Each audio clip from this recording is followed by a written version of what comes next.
Hello and welcome back to this week's Neumann Update. I'm Alexis Lomax. First, I'd like to say how good it feels to be back on campus for another semester, and myself and others students, how blessed we are to be physically on campus for classes and for those that reside here during the semester. With that being said, as Neumann welcomed its students back before the start of the semester, safety was put first as all students were tested prior to moving back in. As move-in day spanned between 2 days, January 15th and 16th, Neumann was able to screen 331 students thanks to Flowmetric Life Sciences, a laboratory research company based in Doylestown, PA. This great opportunity came our way thanks to Reynold Capistol, the CEO and founder of Flowmetrics, who also is on our board of trustees. Following move-in day, I spoke with Alexandria Murzio, Director of Housing and Residence Life, about the successes of move-in day. According to Alex, move-in day was atypical compared to past years. Each day consisted of only 30 students being able to move in per hour due to the timing of testing. But regardless if students moved in on day 1 or day 2, Alex stated that students were highly satisfied of move-in day and its schedule. As in the years past, move-in day was typically chaotic, especially as upperclassmen moved back in the day before classes started. While Alex could not disclose to me directly how many students did test positive, she did say that the results of both testing days were, quote, telling of our current student population. Students will continue to be tested throughout the semester, but dates for that have not yet been determined, along with any future collaborations with Flowmetrics. In another department of Neumann, the TRIO program is starting something new this semester for students in the program. Starting this upcoming Tuesday will be Tuesdays with TRIO, a weekly drop-in series via Microsoft Teams, a variety of topics to chat about with other students and mentors. According to Kristen Golden, TRIO Program Director, the TRIO program has been looking for ways to build community among program participants, and after offering a few sporadic virtual events in the fall, they felt that it was important to offer a consistent outlet for students in the TRIO community to be able to come together. A series of 1-hour workshops will also take place throughout the semester. The first one will be held on Friday, February 5th at 11:30 a.m. on time management. The workshops are open to TRIO students only, but if these workshops and other amenities sound interesting, there's still time to join the program. With that being said, let's head over to Rhea for an update on our sports.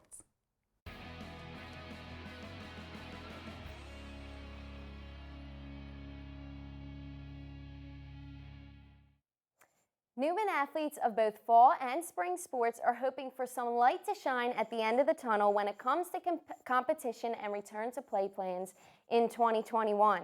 The Atlantic East Conference President's Council met back on December 16th to plan on pursuing modified competition and practice opportunities for both fall and winter sport athletes in the spring semester. This plan would prioritize the scheduling of spring sports for those student athletes who lost a season of competition in spring 2020. The President's Council of the United Collegiate Hockey Conference has also announced its intent to resume conference play on an approved tentative start date of February 19th, provided that it is safe to conduct athletic activity at that time based on local, state, and federal guidelines. The UCHC has just released the 2021 conference game schedule for both men's and women's ice hockey teams earlier today. Keeping our fingers crossed that we can witness some long-awaited action on the field, court, and ice very soon. The Eagles are hiring 39-year-old Indianapolis Colts offensive coordinator Nick Sirianni to replace former head coach Doug Peterson. At just 39 years old, Sirianni becomes the Eagles' second youngest head coach in the history of the franchise. Sirianni is the 4th straight offensive coach Jeff Lurie has hired and the 7th straight with no head coaching experience. Sirianni's biggest challenge will be trying to help Carson Wentz regain his form of 2017, when he was on track for NFL MVP honors before his late season knee injury against the Los Angeles Rams. Jeffrey Lurie is impressed with Sirianni's track run as a coordinator in the NFL and is confident that he will do what it takes to get the job done. The Sixers are standing firmly in the first place position in the Eastern Conference after a huge win over the Boston Celtics Wednesday night.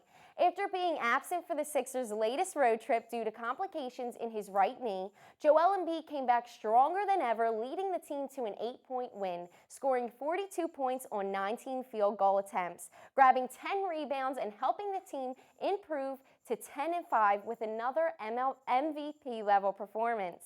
The Sixers are looking to ride this wave into the weekend as they take on the Celtics again tonight at home and hit the road tomorrow to take on the Pistons in Detroit. The Philadelphia Phillies have taken a step toward fixing their notoriously awful bullpen in signing reliever Archie Bradley this week. Since moving to the bullpen full-time in 2017, Bradley owns a 2.95 ERA with 259 strikeouts in 234 innings. He spent time as a closer and a setup man and carries the moxie to enter a messy inning and strand runners. The Phillies have also added lefty Jose Alvarado in a 3-team trade with the Rays and Dodgers earlier this month, as well as making a new 9-figure offer to free agent catcher JT Realmuto. The Phillies have yet to fill a glaring void at the catcher position to compete with longtime backup Andrew Knapp. However, they appear ready to spend the money to do so.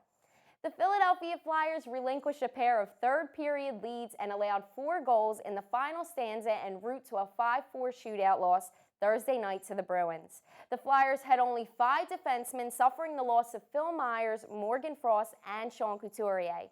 It was the 5th game of the Flyers season and their first on the road, but Boston was clearly a determined team, having not scored an even-strength goal yet through their opening 3 games. Jake Voracek acquired his 700th NHL point and has reached 5th in all-time Flyers assists. The Flyers and Bruins finished their 2-game set at TD Garden tomorrow night at 7 p.m. Now let's kick it over to James for Shock Factor.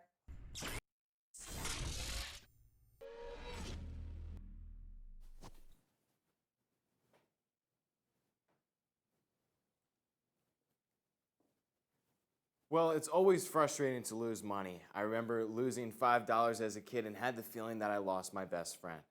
Stefan Thomas, a computer programmer from San Francisco, California, has turned his fortune into misfortune after losing the password to his cryptocurrency account with over $200 million worth of valuable Bitcoin after the hard drive which stored the 7,000 Bitcoins was so secure that even Thomas couldn't get into it after misplacing it on a sheet of paper. The hard drive originally started with 10 password attempts before deleting the contents on it, and the San Francisco man has 2 more attempts left to guess the correct password before everything gets wiped from the hard drive. On the tragedy, Thomas had doubts of self-worth and self-approval before coming to peace with himself. He says, "It was a big milestone in my life where I realized how I was going to define my self-worth going forward. It would not be about how much money I have in my bank account." Stefan hopes his story will prevent others from misplacing their passwords. Well, the most expensive baseball card was sold this week at a whopping $5.2 million. The last time they sold this kind of Mickey Mantle card, it was purchased at half the price.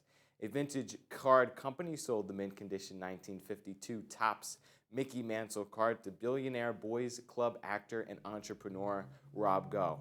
Before buying the card, Rob had been collecting baseball cards since he was a kid and was on a hunt for years to one day own and buy this type of card. It is one of 9 cards in existence that is in prestigious condition.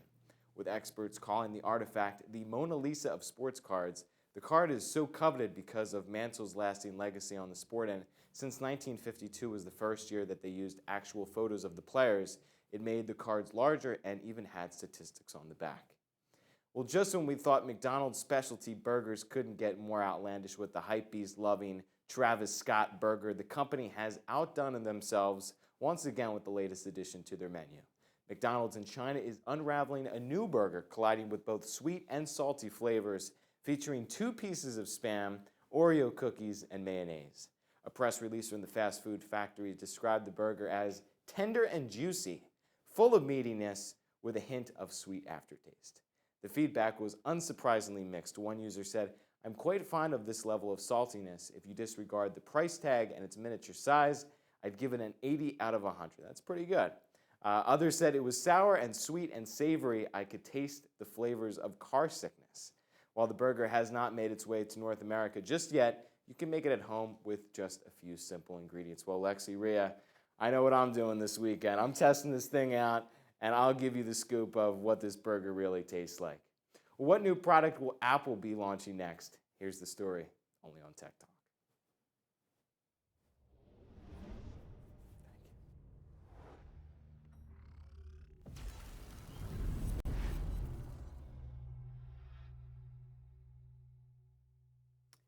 Well, Apple's on its way to launch its very first VR headset very soon, but the device will come at a price. According to The Verge, the virtual reality headset will feature powerful processors, luxurious fabric, and a high-resolution display that allows users to transport into their favorite game or movie. Similar to the Oculus, it will be a standalone device that will be used with batteries and will include advanced and powerful chips that will beat its Mac 1 processors. The device is expected to sell to a niche market where the company is expected to sell less than 200,000 units per year. The prototype of the headset features external cameras for a few AR features, such as the ability to track hand movements and a virtual keyboard. While it could have more delays in production due to the global pandemic, Apple plans to launch the device as soon as 2022. Now let's go over to our very own Rhea with the latest weather forecast.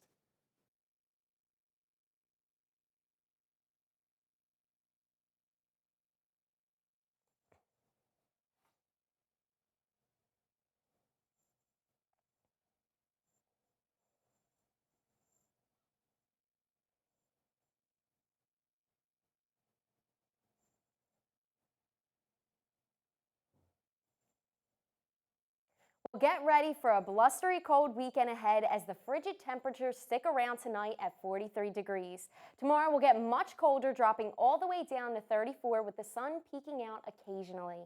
Sunday, the sun sticks around, but so does those frosty temperatures with a high of only 36.